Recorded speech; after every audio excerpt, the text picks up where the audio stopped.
Hey guys, thanks for joining in. Just going to give people another 60 seconds or so to arrive. Got a bunch of people in already. I'm just going through the list. Okay, so yeah, we'll give them a little bit more time. It's getting close to Christmas, so why not? Why not? Just looking for people I recognize a few. So I am going to offer some prizes out on this final webinar of the year. So I've got some prizes. I'll reveal what they are in a second. And I've got a special prize halfway through. I'm going to ask a question. First one to answer it correctly will win a prize. Bottle of wine or something, or bottle of something if you don't like wine, or maybe something else. Okay. I'm seeing people from Asia, from France, from Spain. Another 20 seconds or so. Oh yeah, some names I haven't seen in a while, which is really nice. Thank you for joining. Okay. Right, another 10, 15 seconds and we will get going. And I'm going to explain up front what this webinar is all about, but it's going to be my favorite webinar of the year. Greetings from Germany. Fantastic. Greetings to you in Germany. Anyone else from outside the UK want to drop something into the chat? That'd be really nice to hear where you are dialing in from. Okay, so I think 2 minutes past. Let's get going. Okay, this is about the power of the landscape.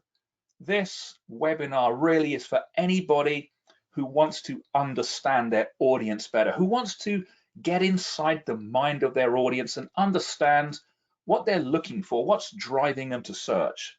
It's also, by the end of this, it's going to reveal some of the hidden opportunities within the search landscape, and it's going to enable you to open more and different and indeed multiple doorways in the SERP landscape into your ecosystem. So I mentioned just now that I've got some prizes. I'll show you what I've got. I'm going to have some pie stash, some pie, what's the word for it? There's pie merch. I've got pie bottles here. Okay, these are really cool. They're actually cool because they keep your drinks cool. I've got pie notepads, some really nice sort of like Moleskine style notepads, got some of those. And look at these luxury quality pie pens as well. Look at that, writes like a dream. So if you ask a question as we go through, if you've got a question, just drop it into the chat, okay? And then I'll pick 1 or 2 people who've asked questions and I'll send them a bunch of stuff. At the end of this, there will be a Q&A, and if you've got questions, you'll be able to put your hand up and you can actually ask the question, or you can, again, just use chat if you want, but definitely we'll be selecting some of the people who ask questions to get some free merchandise. I've got Holly in the background who's helping, in fact, helping to organize all of this and making it happen. So Holly's going to alert me if there are any questions. So let's get into this session. So I've divided it into 3 parts, okay? First part, it's actually only 1 slide, the power of the SERP. This is something I've thought so much about over the past 12 months. I think about it day in, day out, and every time, you know, that I have a problem in SEO to solve, whether it's getting onto page 1 or whatever it is, I always start with the SERP. All the answers are there. The second part, the missed opportunity, was originally titled The Problem, but then I thought about it. It's not a problem. It's nothing that we're doing wrong. It's an opportunity, and it's an opportunity that we often don't see because we're too close to things, okay? And it's like looking for money down the back of the sofa. Sometimes you've got to take a step back, and when you realize, hang on a minute, my sofa's actually made of gold. So, you know, there is so much value there that we're missing out on. And part 3, this is where we're going to try to get people to stop asking the question, are we on page 1? And instead replace that with a much better question. So let's get straight in to slide 1, okay, or part 1. And I'm going to show you 1 slide for this part. And it's a diagram. It's a diagram I've been working on. It's so simple, but I've been working on it and thinking about it for at least 12 months, if not more. And every time I've shown this diagram and explained it to somebody, particularly if you're high up in an organization, the response normally is, oh, I get it. I get it. I actually get it now. That search data is so much bigger than just SEO. That's what this is all about. And this is really the part of the webinar that sets the scene. This is the slide. This is where it all happens. So what do we have? We've got businesses. We got you guys creating content, all forms of content, long form, short form, PDPs, PLPs, video, image, etc., blog content. It doesn't matter what sort of content it is. But the reason we're all creating content is because we want to connect with our audience, the searchers out there, new audiences. And then we've got the audiences themselves, or our customers. And what are they doing? Well, they're searching. They're searching for products, for services, for answers to the questions that they have. And crucially, they're searching with intent. And it's worth remembering that, because intent is a real big part of this and the data that it creates. Then we've got businesses, then we've got Google on the right-hand side. What's Google doing? Well, Google's actually looking at all the content that we're creating in all of its forms. And it's trying to rank that, and it's trying to present a SERP that it believes is the best reflection of searcher intent. And that's critical. And then Google is actually looking at our audiences, looking at our customers, looking at how they search, what they search for, how they refine their search criteria, what they bounce off, what they stay on. And above all, Google is trying to understand the intent of the searcher so it can serve up a SERP landscape that is of the highest relevance. And what's been happening over the past few years is that Google has been working really hard, in fact, spending billions of dollars to become effectively the world's largest database of human intention. And that's really powerful. And we have this pool of data that is the SERP, the search engine results page, that, as you're going to see, reveals incredible insight, but also presents amazing opportunity. And I guarantee by the end of this webinar that some of you, most of you, are going to go away, and I guarantee that if you try some of the techniques in this, you are actually going to open more doorways into your landscape, get more traffic, and generate more revenue. And that's what this is really all about. So, having set the scene, and before we examine how we can really use this to our advantage, let's take a look at the missed opportunity. So we're moving into the second part, the missed opportunity. When it comes to creating content, to building web pages, we're so often guilty, and I talk with a lot of people, we're so often guilty of taking an inside-out view rather than an outside-in, okay? We need to work in the context, on the context of our competitor landscape, in the context of our audience, our ecosystem itself. And that's a whole other discussion about contextual optimization. And we need to work in the context of the SERP landscape. So let's take a look at a typical current approach. We start with a topic, we start with an idea. It could be evergreen content even, we could just be reshaping it. For example, right now, best last minute Christmas gifts. Let's think about that one. We build out the content using the resources, the expertise, the skills that we have, the content that we have available, the type of content. We optimize it, we SEO it, URL, title, header 1, meta description, internal links, and all of that sort of thing. We publish it, and then we use search data to say, well, how are we doing? Are we on page 1? Are we getting much traffic? Are we generating revenue? Whereabouts on page 1 are? Oh, we're in position 3. Can we try and push that up to position 1? But that's all wrong. And it's all wrong for a couple of reasons that I'll go through in a second. What if What if we took that incredible search data from the search landscape? Remember Google spending billions to create this database of human intent. What if we took that and used it right up front when we were shaping the idea, when we were building out that content?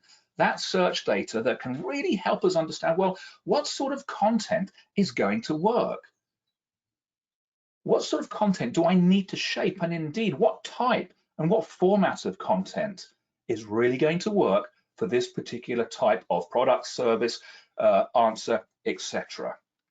So the SERP itself, here's a sample SERP. What's that? Men's designer shirts. What we have to remember is that Google's only going to include a result or a feature, doesn't matter what it is, if it reflects intent, if people click on it, if people stay on it. And the simple fact is, you cannot just throw content into your ecosystem. You can't simply throw content at the SERP and hope that it's going to stick. It needs to belong. And by looking at the SERP itself, we can start to understand what the actual opportunities are. And I'm going to look in a lot more detail at some of the opportunities and how you leverage them as we go through this session. And the second reason why we can't do this is because things change. Everything changes. Our competitors change. People change. They change the way they search. They change the search criteria. They refine. They get better at searching. They start to understand things like, hey, the longer search criteria actually reveals higher quality results. They don't know about Google Mum, and they don't need to know about Google Mum, but Google is doing a lot of work behind the scenes. And I'm going to talk more about that next year because that's going to change the search landscape. So what else changes? Intent changes and the landscape changes. Take the subject of Christmas. Take the subject of Christmas gifts and Christmas ideas and things like that. The search landscape today is super different to what it looked like last year pre-Christmas. And the simple fact is, if you are using the same strategy that you used last year for this content, you may well find that your revenue is down. Why is it down? Not because you're doing anything wrong, but because things have changed, the landscape has changed, and you haven't kept up with that. I've got a really good example. Okay, best beauty products. Take 500 searches around best beauty products. Best eyeliner, best mascara, best way to contour, best way to do this and that, etc. Let's go back to October 2020. And I'm going to offer a prize up shortly, so keep listening. October 2020, what did the landscape look like? Here we have a SERP radar spanning the entire month of October last year, looking at the type of features that were returning. What do we have? 72% of the time for best beauty searches, we had video. Okay, we also had answer card 46% of the time. There were other changes as well. As we move forward to October this year, video has gone. It's dropped to 26%, but crucially, video's dropped off page 1 of Google for best beauty products. So if you were a beauty vlogger raking it in and making money, okay, from your vlog or whatever they're called, this year, you won't be doing that through Google. You might be doing that through YouTube, but Google is a significantly important doorway. It's not just best beauty products, best gadget, best tech products, best laptop, best, well, it's an Apple, isn't it? Best whatever. 58% of the time last year, video content was present. It's dropped to 7%. It's vanished. So what happened? Well, to understand what happened, we need more granular data. So let's turn to the SERP matrix. And I love this SERP matrix view.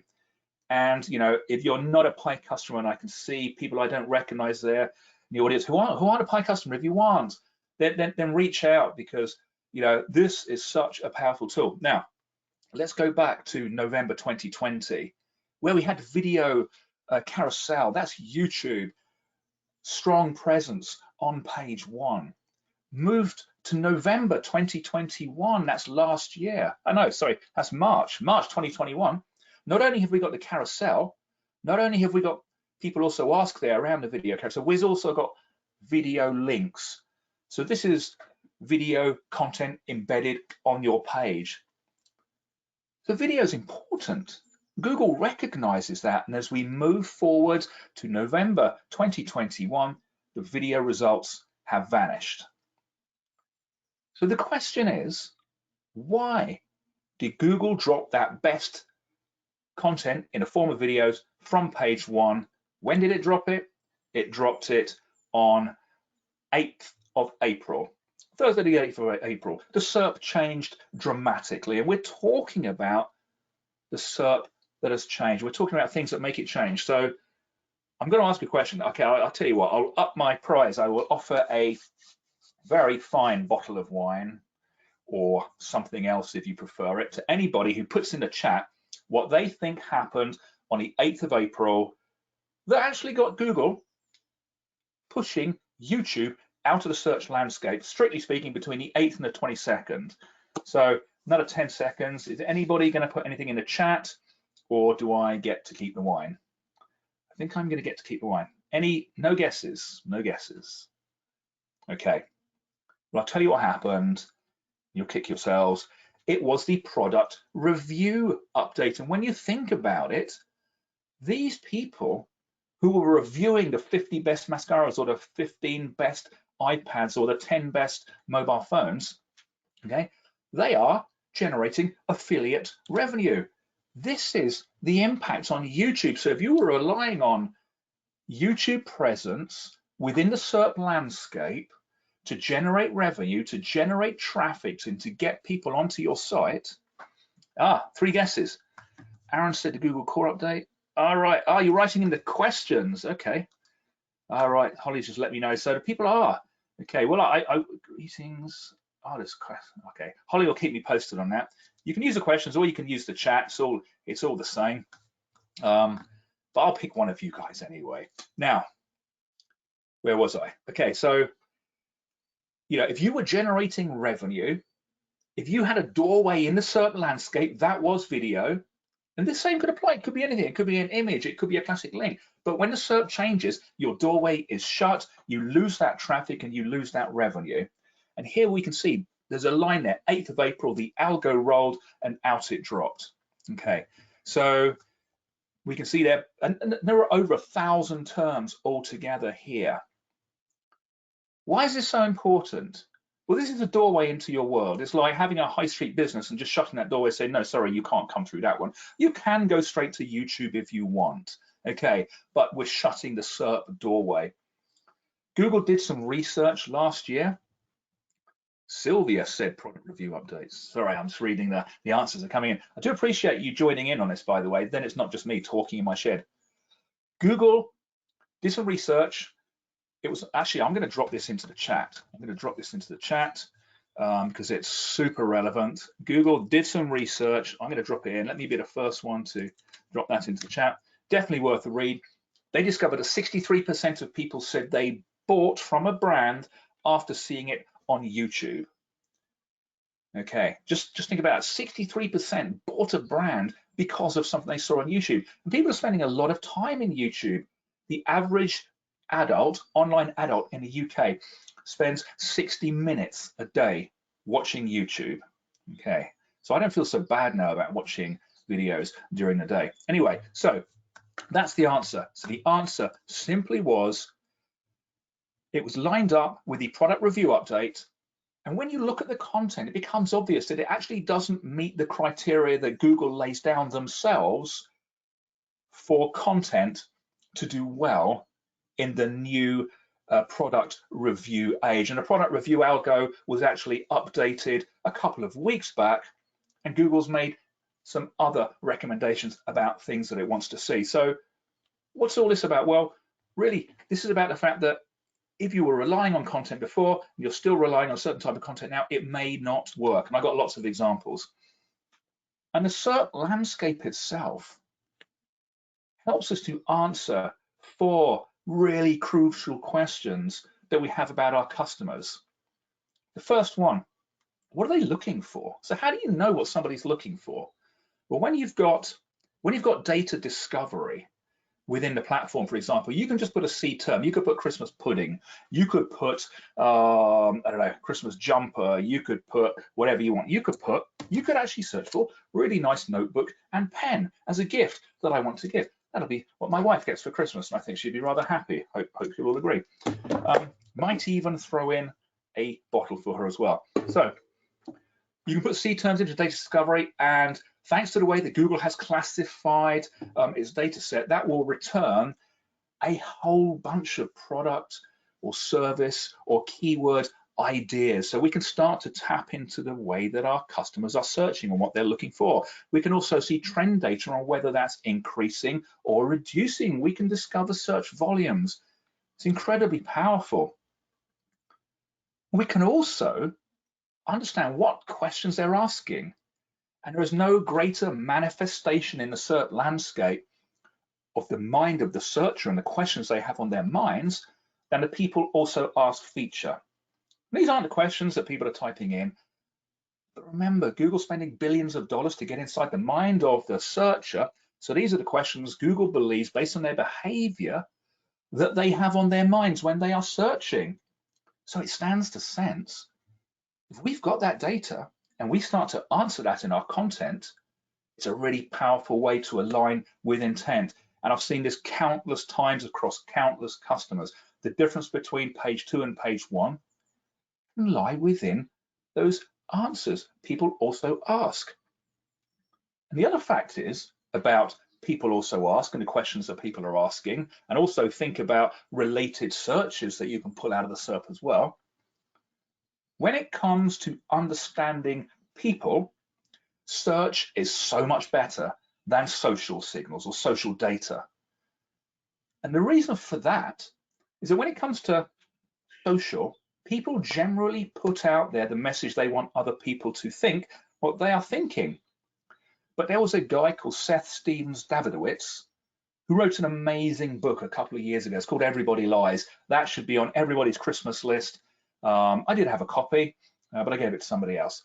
Now, this guy spent a lot of time researching the difference between what people were searching for in Google and what they were putting on social, and it was vastly different. They tend to put the truth when they are searching in that search box that he likened to digital truth serum. So when we start to understand that, we can start to believe that this, hang on a minute, this search data it's incredibly powerful, and it's also a source of truth as well. Okay, so next, what are they thinking? What are they thinking? Well, what people are thinking is hugely influenced by what they are consuming right now. And you know, I have so many questions or so many conversations with so many people, and I'll say, where did you get that idea, or where did you come up with that, or what makes you think that? And invariably, it ties back to something that they've read online, because generally people tend to believe what they've read online. And with the answer to these 4 questions, we've actually got the ingredients that we need to help shape an intent-led content strategy. And the answers to these questions will actually help us. I mean, just imagine shaping a content strategy without that. Would you want to do it? No, I certainly wouldn't want to do it, because it gives us content ideas. It gives us context. It gives us the answers that we need to provide. Because if people have questions on their mind when they're searching and we're not answering those questions, then we're not, strictly speaking, a match for intent. So this gives us a lead on intent. And the simple truth is that when we look at the SERP landscape, the true nature of the opportunity is actually revealed. The opportunity in the form of the different features that appeal to different people. Some people will always go down that rabbit hole of people also ask, others don't, others ignore it. We will get multiple touch points, and we get the opportunity to open multiple doorways, not just more doorways, but multiple, and there is a difference. So that nicely leads us in to section 3. And Holly's just let me know that you can only see the question section, you can't see the chat section. So drop stuff into the questions. As I said, we still have prizes, in which case my wife won't be getting the bottle. It'll go to somebody else out there. Now, part 3, are we on page 1? How many times do you hear this? And it's normally asked by people high up in the business. You get on the phone, ring you up and say, are we on page 1 for this or that or the other? Because I'm looking and all I can see is my competitor. And my answer to you is, well, probably you shouldn't spend so much time clicking on your competitor because that result is becoming highly personalized. But that aside, there is a different question to ask, are we on page 1? Instead of that, the question should be, and we need to reframe this, how many doorways have we opened on page 1?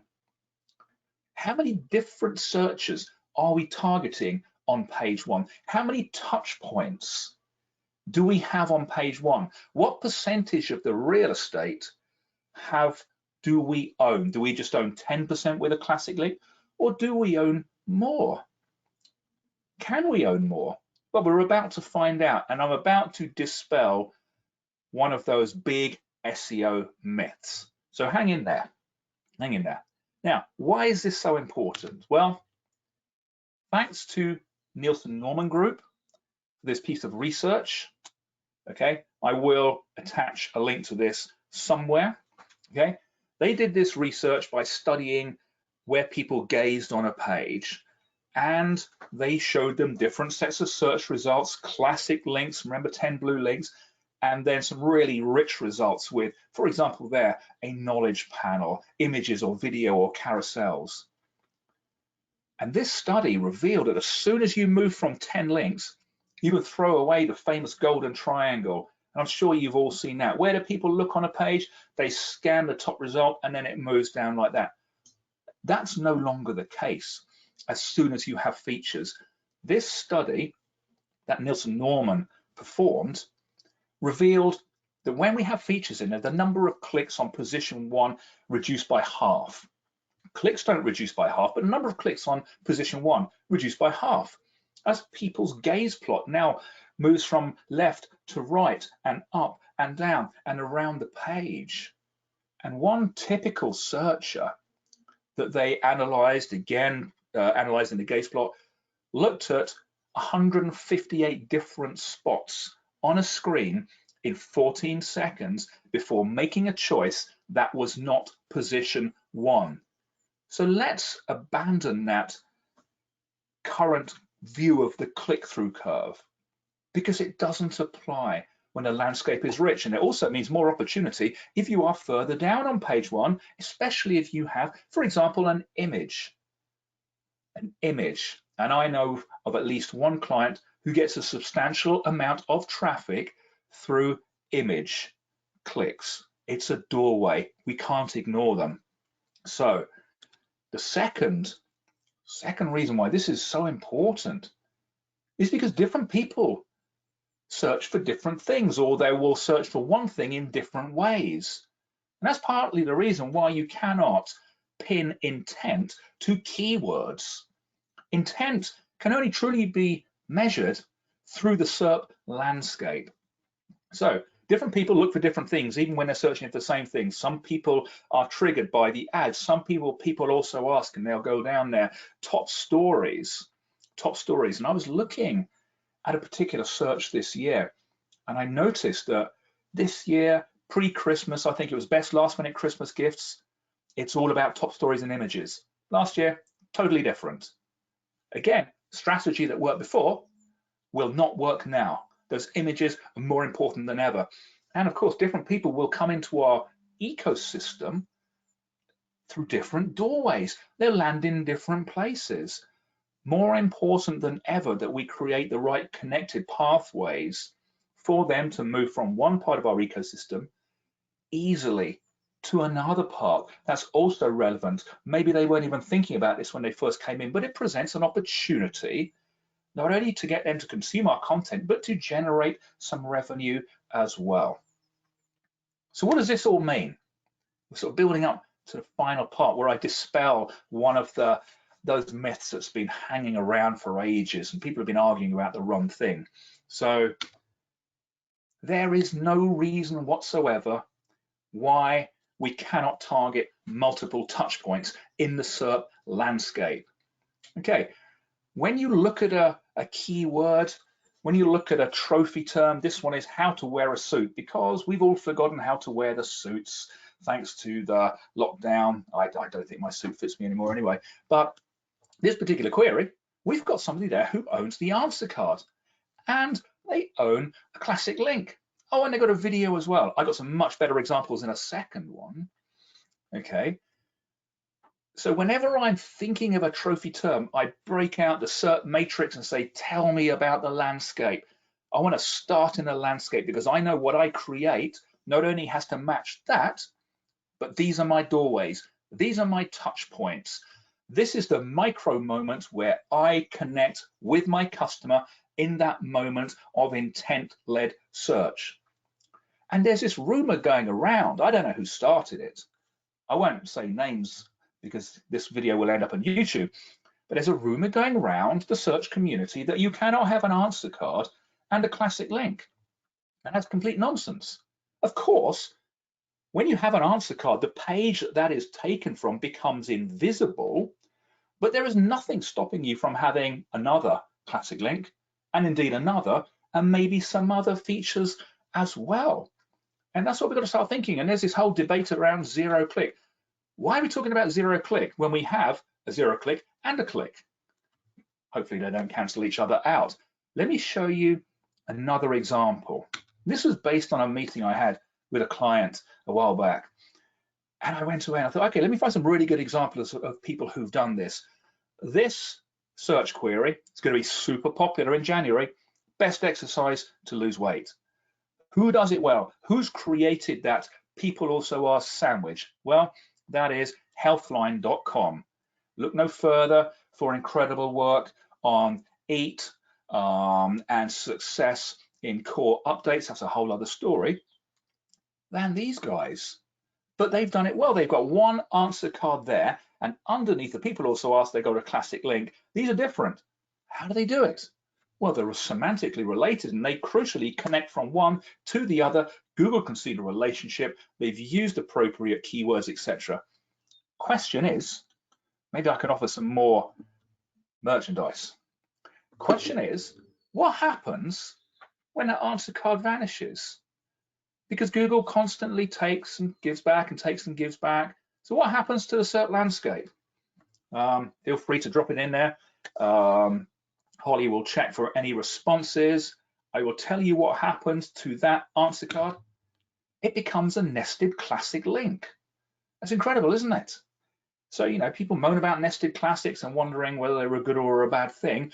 All the while, Google says we're going to stop clustering, and here's a classic cluster. Okay. So then I went away and thought, well, how many touch points can we get on page one? How many doorways can we open despite the myth that you can't have an answer card and a classic link? And we got to stop, you know, listening to these myths. We got to look at the data instead. Because if I can open more than one, I'm going to double my real estate. I'm going to start dominating the SERP landscape. I'm going to have multiple doorways into my world, more traffic and more revenue. So let's see somebody who does it without even knowing how they've done it. You know, I'm not talking about a big business. I'm just talking about an individual content creator here. Now, we all want to know how to fishtail braid. We all do. I discovered this on a train. So, not for myself, I might add. So, fishtail braid, look at what we've got here. This person has got the answer box, the video answer box. They've got a video link, they've got an image, and they've got a classic link. 4 doorways into their world. How have they done that? Well, as it says there on the slide, this content, the content literally answers all those people also ask questions. That's incredible. What does Google think? Google knows people want video, it knows people want image, it knows people want regular doorways as well, and it serves those up. It knows that this content reflects intent and answers the questions because it does. And finally, it's all joined up. Then last night, as I was thinking about Christmas and thinking about this webinar as well, I did another search for Best Christmas pudding recipe. Look at this. Who owns 4 doorways in the SERP landscape with 2 classic links with a recipe in the carousel there and an image as well? And I believe further down, they've got a video as well.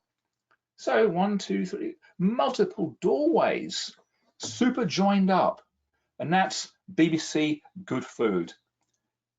And if you're into food and you're into recipes, you will see constant intent testing as Google pulls out your recipe card and then just leaves in your your classic link, etc. So there's an awful lot of testing. So we're getting close to the end here. Got a couple of slides left, but if you have any questions, drop those in the questions, and then we can get around to those in a sort of final 5 to 10 minutes. So how do we do this?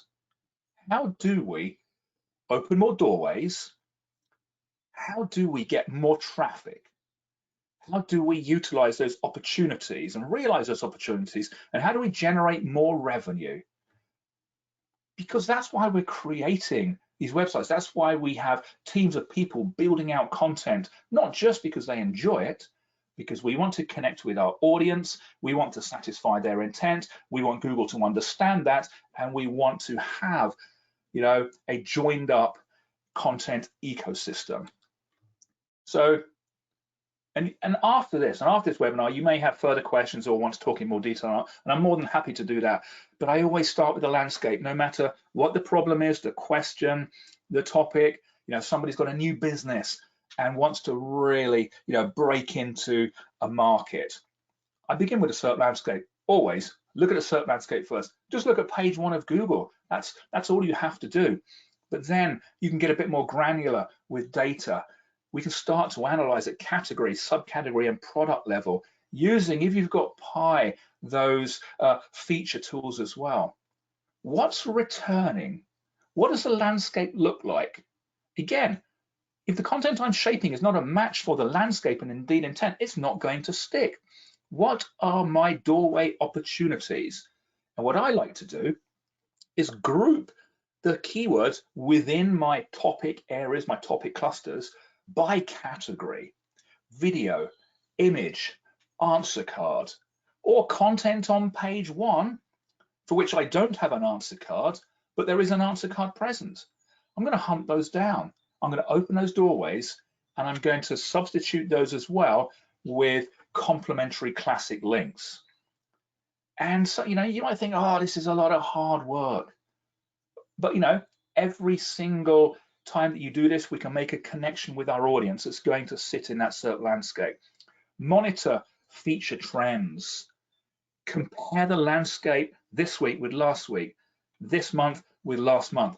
Utilize. People also ask.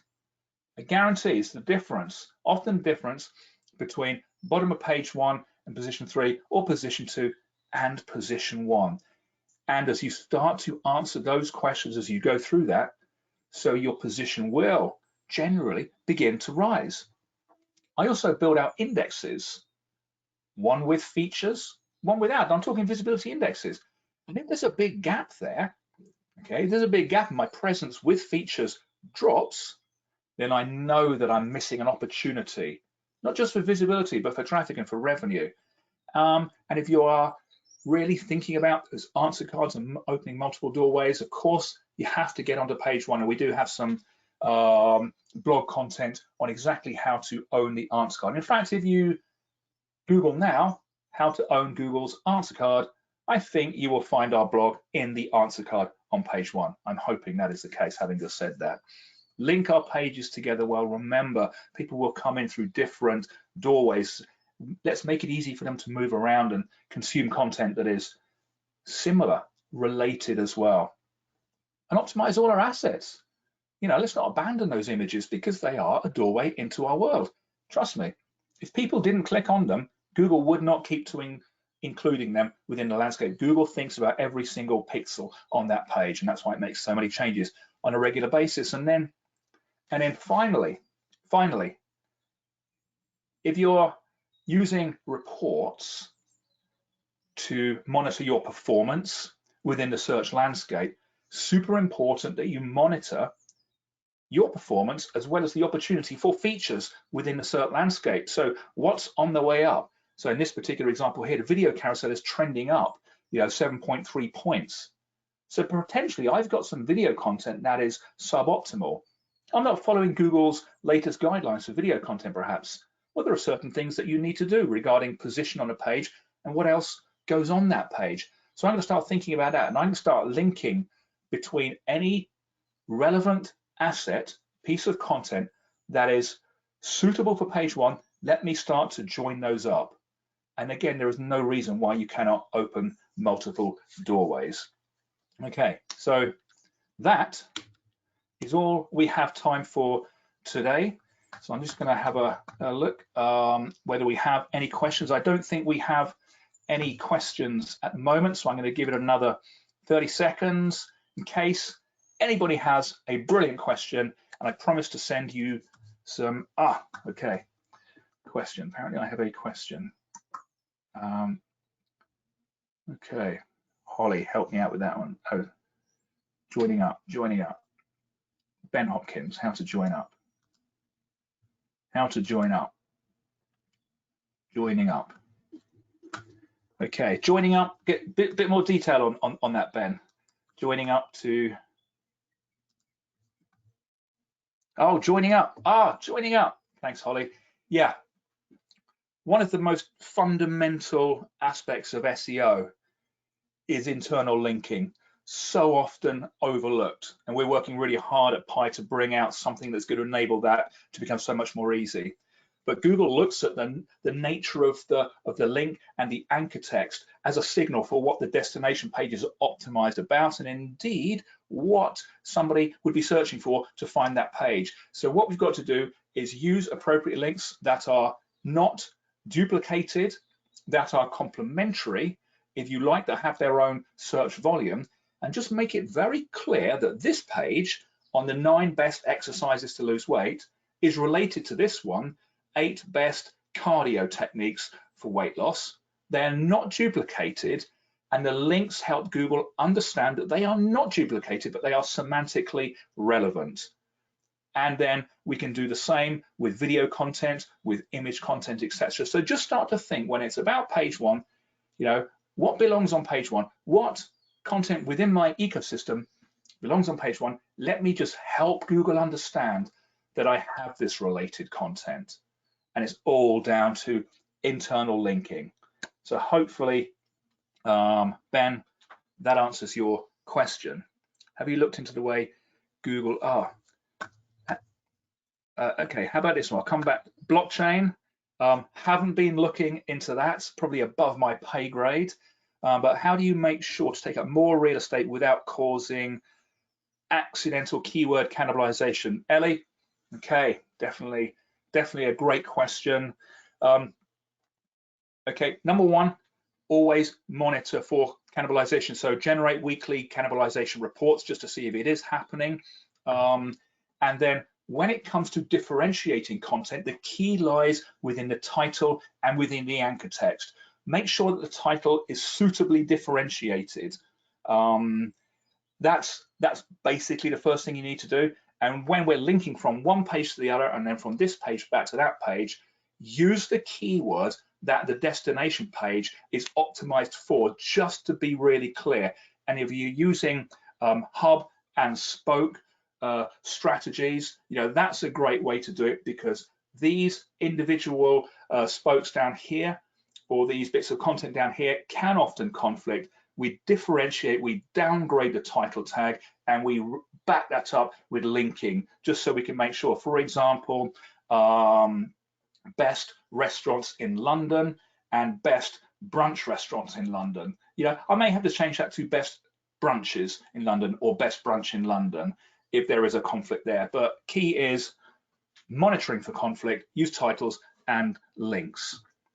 So any other final questions before we call it a day? I think we got 60 seconds to spare. I'll regroup with Holly after this and we'll work out who we're going to have to send some stuff to. No, but did anyone win the wine? I'll talk with Holly about that. Anyway, just want to say Thank you so much for tuning in, guys. Really appreciate it. We had a great turnout today. It's been a real pleasure chatting with you. Hopefully, we will be having back to regular monthly webinars. If you've got any ideas for topics, things you want to understand or discuss, then just reach out. But just as an end note on this, you know, I didn't want this to be some sort of abstract talk on possibilities, but I've seen so much success with clients taking that search data and using that right up front to help shape the strategy. What should I write? In what form should I publish? And what other doorways can I open into my world? So on that note, no more questions. Aaron, yep, hello to you in Sweden. Thanks for tuning in, and thank you to everybody else. Have a wonderful festive season and holiday and break if you're going to get one. And we'll see you again next month. Thanks, guys.